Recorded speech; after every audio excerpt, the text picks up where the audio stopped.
ពីដំបូងដែលខ្ញុំអត់តមកដល់សាលាផ្ទាល់ហ្មងគឺខ្ញុំមានអារម្មណ៍ថាភ័យដោយសារអី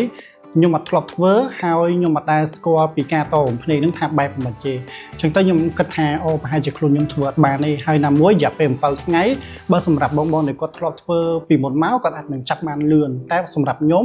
អញនិយាយថាថ្មីសុទ្ធហ្មងអញ្ចឹងខ្ញុំខ្លាចតែអត់ទាន់គេអត់ចេះហើយខ្ញុំអត់អាចចាប់បានជាដំបូងខ្ញុំសូមជម្រាបសួរហើយខ្ញុំមានឈ្មោះថាកឹមវិស្លីហើយរាល់ថ្ងៃគឺខ្ញុំមានសាឡនមួយនៅខាងខេត្តកំពង់ស្ពឺឈ្មោះថា AV Salon ហើយកុំភ្លេច AV Salon នឹងមានអីដែលថ្មីចែកជូនបងប្អូនទាំងអស់គ្នាដែរសម្រាប់ឥឡូវនេះហ្មងខ្ញុំ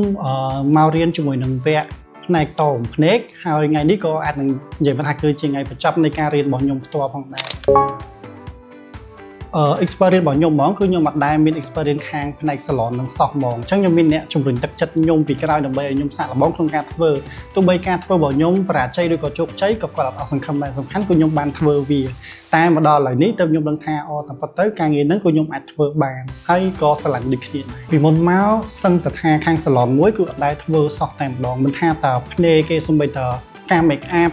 ការធ្វើការងារដែលពាក់ព័ន្ធជាមួយនឹងខាង salon គឺខ្ញុំអត់ដែលប្រឡូកក្នុងវិស័យនឹងសោះហ្មងពីដំបូងដែលខ្ញុំអត់មកដល់សាលាផ្ទាល់ហ្មងគឺខ្ញុំមានអារម្មណ៍ថាភ័យដោយសារអីខ្ញុំអត់ធ្លាប់ធ្វើហើយខ្ញុំអត់ដែលស្គាល់ពីការតបំភ្នែកនឹងថាបែបមិនទេអញ្ចឹងទៅខ្ញុំគិតថាអូប្រហែលជាខ្លួនខ្ញុំធ្វើអត់បានទេហើយណាមួយរយៈពេល7ថ្ងៃបើសម្រាប់បងដែលគាត់ធ្លាប់ធ្វើពីមុនមកគាត់អាចនឹងចាប់បានលឿនតែសម្រាប់ខ្ញុំអញនិយាយថាថ្មីសុទ្ធហ្មងអញ្ចឹងខ្ញុំខ្លាចតែអត់ទាន់គេអត់ចេះហើយខ្ញុំអត់អាចចាប់បានមិនថានៅសាលាណាក៏ដោយបើសិនជាករណីយើងអត់បានតាមដានមុនយើងអត់មានបងប្អូនឬក៏មិត្តភ័ក្តិដែលគាត់ធ្លាប់ឆ្លងកាត់ពីការរៀននឹងទេគឺយើងអត់អាចបាន feedback ដែលពិតប្រាកដច្បាស់លាស់មួយទេយើងអត់អាចជឿទៅតាម feedback ទៅលើតែ social media ពេលខ្លះគេអាចបន្លំជាគ្នាឯងឬក៏បែបណាអញ្ចឹងទៅហើយនៅពេលដែលយើងមករៀនផ្ទាល់ទៅជាការអនុវត្តការធ្វើផ្សេងពីការផ្សព្វផ្សាយអញ្ចឹងហើយខ្ញុំការមកនេះដូចជាខ្ញុំអត់បានតាមដានខ្លួនឯងផ្ទាល់ទេតែខ្ញុំមានមនុស្សម្នាក់ដែលគាត់ជំរុញខ្ញុំហើយគាត់ជាសិស្សនៅនឹងស្រាប់ហើយគាត់លើកទឹកចិត្តមែនទែនដើម្បីឲ្យខ្ញុំមករៀនទោះបីខ្ញុំអត់មានបទពិសោធន៍ក៏គាត់គិតថាខ្ញុំនឹងអាចធ្វើបានបើសិនជាខ្ញុំចូលសាលាដែលត្រូវខ្ញុំហ៊ាននិយាយបានថាបើខ្ញុំចេញទៅគឺខ្ញុំអាចធ្វើការងារនឹងបានហ្មងដោយសារអីខ្ញុំមាន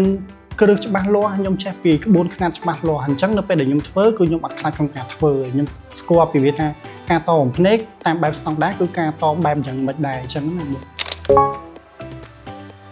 ខុសគ្នាឆ្ងាយបង180ដឺក្រេហ្មងបើថ្ងៃទី1គឺភ័យមែនទែនអត់ដឹងថាដំបូងយើងទៅហ្នឹងទៅរៀនអីគេផ្ដើមពីអីមុន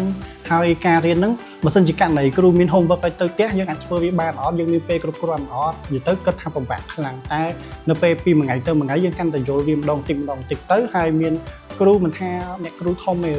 សូម្បីតែអ្នកគ្រូ support យើងផ្ទាល់ខ្លួនហ្នឹងក៏គាត់តែងតែខ្នែងមកព្រៀនយើងឲ្យច្បាស់ពីមួយ step ទៅមួយ step ដូចគ្នាហើយមួយវិញទៀតខ្ញុំចង់អរគុណដល់អ្នកគ្រូមិនថាអ្នកគ្រូធំឬក៏អ្នកគ្រូខាង support ទាំងអស់គ្នាឬក៏ team ការងារដែលគាត់ជួយសម្រួលការងារយើងតាំងពីថ្ងៃទី1ដល់ថ្ងៃទី7តែម្ដងហើយខ្ញុំចង់បញ្ជាក់ថា feedback ដែលខ្ញុំផ្ដល់ជូនសាលាក៏ដូចជាចំណេះដឹងដែលខ្ញុំមានគឺចេញពីខ្លួនឯងពិតប្រាកដអត់មានខាងសាលាប្រខិតខំឲ្យធ្វើការនិយាយឬក៏បកស្រាយអីទេ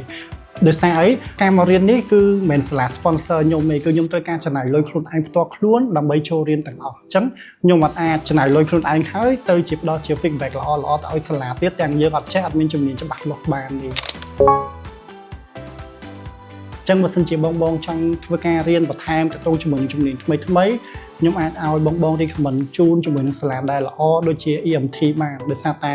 យើងមានគ្រូដែលមានចំណេះជំនាញត្រឹមត្រូវហើយគាត់សិតតែបកែខាងវិស័យនីមួយៗទាំងអស់និយាយទៅចំណុចចុងក្រោយខ្ញុំសូមអរគុណទៅដល់មនុស្សដែលគាត់នៅពីក្រោយខ្នងខ្ញុំ support ខ្ញុំរហូតមិនថាជំនាញហ្នឹងខ្ញុំអាចទៅរួចឬក៏អត់ទៅរួចទេទោះបីបរាជ័យជោគជ័យអីក៏គាត់តែងតែ support ខ្ញុំដូចគ្នាដែរហើយឥឡូវខ្ញុំចង់និយាយប្រាប់គាត់វិញថាខ្ញុំអាចធ្វើបាននៅដងថ្ងៃនេះហើយក៏ខ្ញុំសូមអរគុណទៅដល់អតិថិជនទាំងអស់គ្នាបើសិនជាករណីចង់បានជាមួយនឹងសេវាកម្មតបំភ្នែកដែលស្អាតដែលបណ្ឌិតបែបស្តង់ដារអត់ឈឺអត់ចាក់ធ្ងន់បងអាចអញ្ជើញមកខេត្តកំពង់ស្ពឺបានហាងរបស់យើងគឺមានឈ្មោះថា AV Salon ឬក៏បងអាចតាក់ទងមក account Facebook ខ្ញុំផ្ទាល់ក៏បានដែរអរគុណច្រើនបងជម្រាបលាបាយបាយ